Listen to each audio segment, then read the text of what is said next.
I recently read in a newspaper that 250,000 children in the world have been abducted, and turns out 40% of those were in New York City. So at Central Park, each flake represents one of the children that was abducted.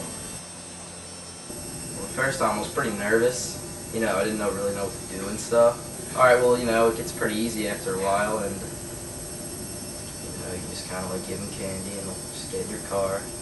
And then I just got pretty good at it and started selling them on the black market along with other things.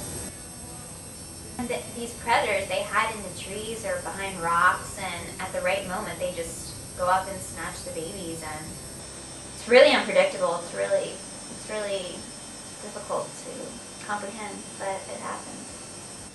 Kidnappers suffer from what's called Cleaver-Bucy syndrome, which is bilateral lesions of the hippocampus. They'll either mount you or they'll kill you. Children should really watch out for people who have skateboards, rollerblades, bicycles, anybody who can get away easily. And also, usually the more susceptible people are the ones in top physical condition because they jog a lot. Young couples who walk in the park and they can look not suspicious at all, desperately want children sometimes, and will go to any means to get a child that they want. And they'll just be looking around and watching these children, seeing if they could snatch them or anything. It's ludicrous, but families teach their dogs to sniff out the weaker children. And it's gotten so dangerous these days that they've implemented security at Central Park, and there's these security guards walking around in this gray suit, carrying a stick with a tennis ball on top, waiting to attack. And I think that's great that they put in that security there. When I was growing up, my mom always lectured me, never talk to strangers, never talk to strangers. But in school, you never really think about that. It doesn't really come across your mind.